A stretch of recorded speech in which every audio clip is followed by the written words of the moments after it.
कलयुग है, जो शायद पृथ्वी पर कभी नहीं आता अगर ये घटना ना घटी होती।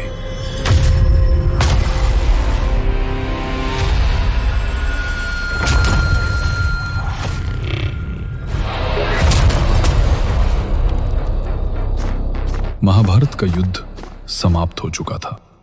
पांचों पांडव हस्तिनापुर का राजपाट अर्जुन के पौत्र राजकुमार परीक्षित को सौंपकर स्वर्ग की ओर चले गए थे। राजा परीक्षित के राज में हस्तिनापुर का राज्य सुख और समृद्धि के साथ आगे बढ़ रहा था। फिर अचानक कुछ राक्षसों का आतंक पूरे हस्तिनापुर में फैलने लगा।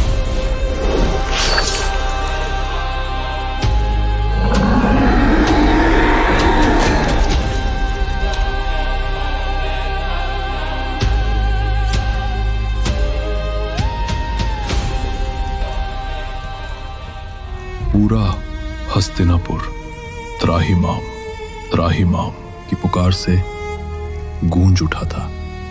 हर ओर शोक और भय का वातावरण था। राजा परीक्षित भी इसको लेकर चिंतित थे। फिर एक दिन राजा परीक्षित उन राक्षसों की तलाश में निकले और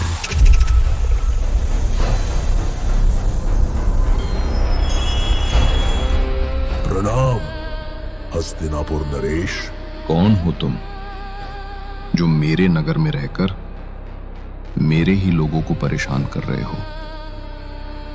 हे दयावान राजन, मेरा नाम कली है और मुझे पृथ्वी पर शरण चाहिए। बिल्कुल नहीं, तुम एक राक्षस हो। अगर मैंने तुम्हें आश्रय दिया तो पृथ्वी पर प्रलय आ जाएगा। राजन, मैं कोई सामान्य राक्षस नहीं हूं, बल्कि ब्रह्मा जी के बनाए 4 युगों में से एक कलयुग हूं। अगर ये कलयुग है तो इसे कोई सीमित जगह देना होगा। ठीक है, मैं तुम्हें 4 स्थानों पर रहने की अनुमति देता हूं। आज से तुम शराब घर, जुआ घर, वेश्यालय और कसाई खाने में रहोगे। धन्यवाद राजन, धन्यवाद। परंतु हे दयालु सम्राट, इन सब के अलावा मुझे एक चमकती चीज भी मिल जाती तो इस शरणार्थी पर अति कृपा हो जाती। तो बताओ, तुम्हें किस चमकदार वस्तु में शरण चाहिए? राजन, यदि मुझे स्वर्ण में भी निवास मिल जाता तो उत्तम रहता। ठीक है, आज से तुम्हारा निवास स्वर्ण में भी रहेगा। धन्यवाद राजन।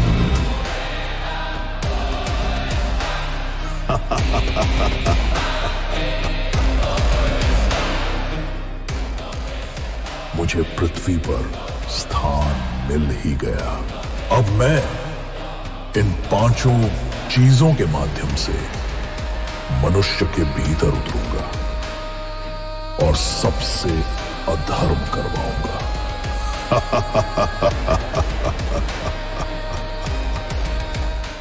परंतु जब तक परीक्षित धर्म के मार्ग पर चल रहा है, मैं स्वयं इसको नहीं मार सकता। परंतु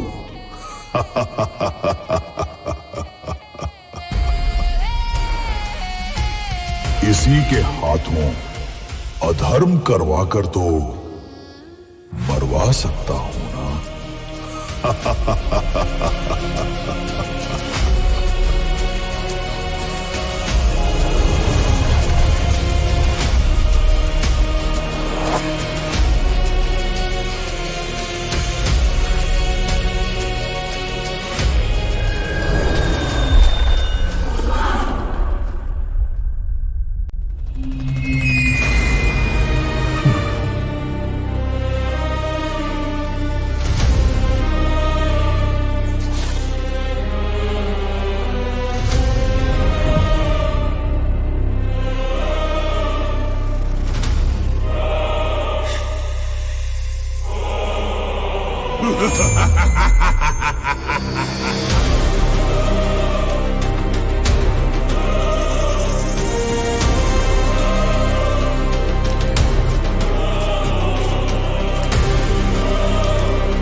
राजन, तुम्हारी ये विभत्स हंसी तुम्हारी अधर्मिता को दर्शा रही है। इसीलिए हे अधर्मी राजन, जाओ, मैं तुम्हें श्राप देता हूं। अगले 7 दिन के भीतर तक्षक सांप के काटने से तुरंत मारे जाओगे।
अब से ये मेरा युग है,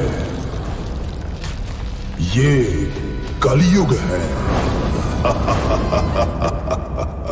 जहां अब से धर्म, सत्य और दया की जगह लालच, ईर्ष्या और पाप का वर्चस्व होगा, और मनुष्य ही मनुष्य का शत्रु बनकर अपने ही भाई बहनों के गले पर छुरी चलाएगा।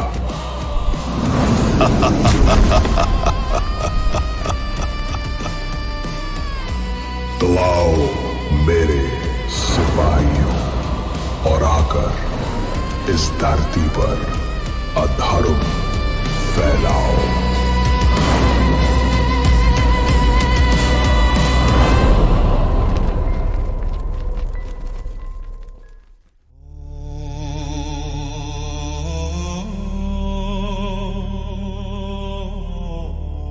पिताश्री, हमें आगे और बताइए ना, आखिर इस कली राक्षस का जन्म हुआ कैसे? पुत्र कवि, जब श्री कृष्ण धरती छोड़कर बैकुंठ चले गए, तब सृष्टि का संतुलन बनाए रखने के लिए ब्रह्मा जी ने अपनी पीठ से एक राक्षस को जन्म दिया। वही आगे चलकर कली कहलाया। लेकिन पिताश्री, अगर कली इतना बुरा है तो किसी भी देवता या भगवान ने उसे रोका क्यों नहीं? देवताओं ने पूरी कोशिश की थी पुत्र, परंतु वे उसे रोक नहीं पाए। तो क्या अब कली को कोई नहीं रोकेगा पिताश्री? ऐसा नहीं है पुत्र। पृथ्वी पर जब जब अधर्म बढ़ता है, तब तब धर्म की स्थापना के लिए भगवान विष्णु अवश्य अवतार लेते हैं। तो इसका मतलब भगवान विष्णु फिर से अवतार लेंगे?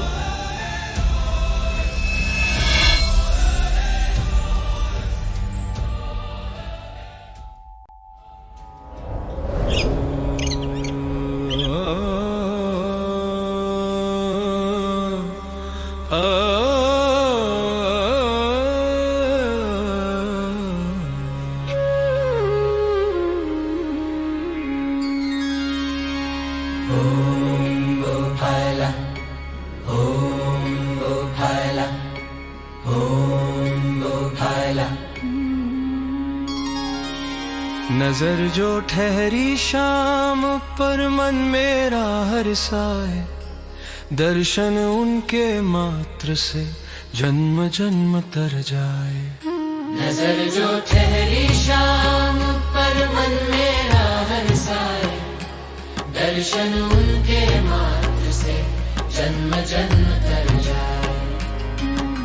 शाम की बंसी बजे तो टूटे मन भी जुड़ जाए, प्रेम की मधुर तान में सूने आंगन भी खिल जाए।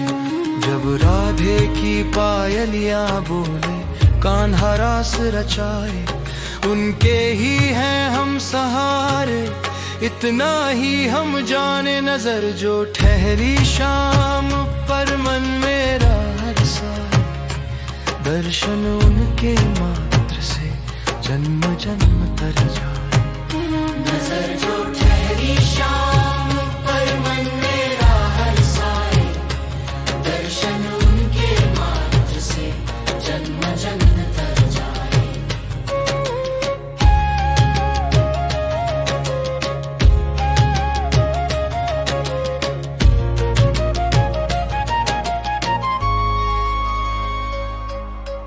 दुखों के बादल छटते जाए, जो उनकी नजर पड़ जाए, बैर पिघल कर प्रीत बने मन में जब वो बस जाए।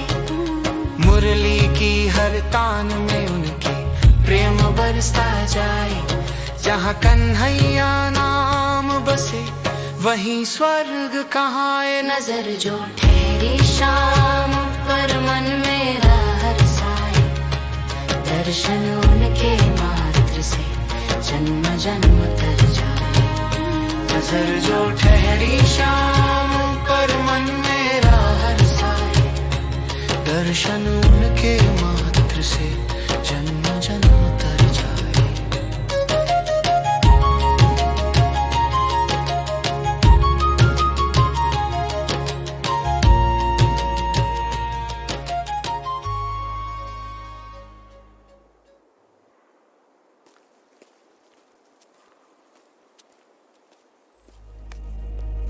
पंडित जी, लाला हरि प्रसाद के घर पर चोरी हुई है।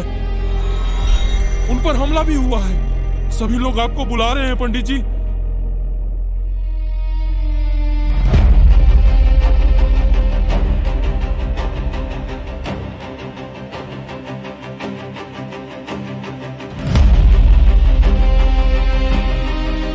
किसने किया ये? पता नहीं पंडित जी, हम में से किसी ने भी उस चोर को नहीं देखा। अच्छा, पर हाँ, लाला जी बेहोश होने से पहले कुछ बोल रहे थे। क्या बोल रहे थे? नकाब वाला वो फिर आ गया।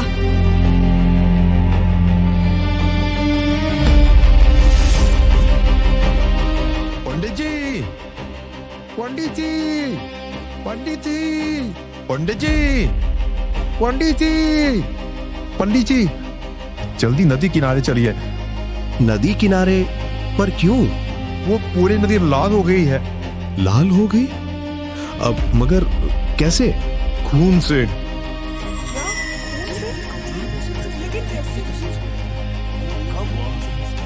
चलो सभी देखते हैं क्या हुआ है।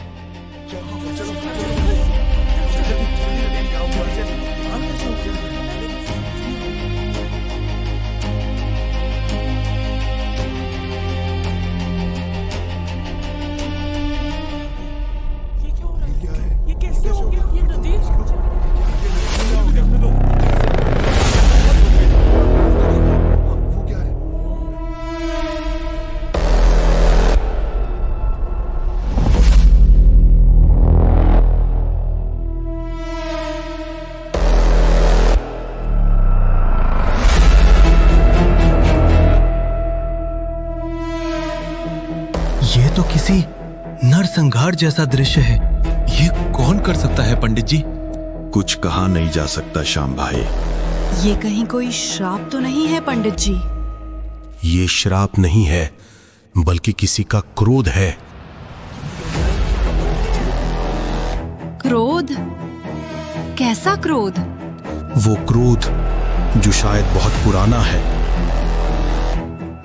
कहीं ये काम उसी नकाब वाले का तो नहीं जो सालों पहले जंगल में रहता था?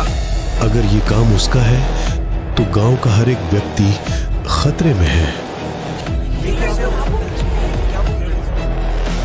पंडित जी, वो निशान देखिए।